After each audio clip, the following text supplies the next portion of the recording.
So another very common question that we get here at LIL is, what are the financial requirements in order to study in the UK?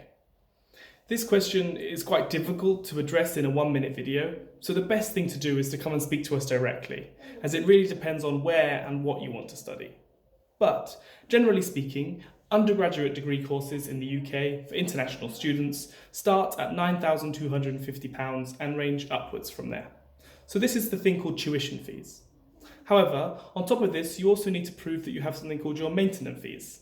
So this is how much money that you'll need to look after yourself for your living costs, such as rent, transport and food, whilst you stay in the United Kingdom. And this varies depending on where you're studying in the country. In London, this rate is slightly higher. Outside of London, it's slightly lower.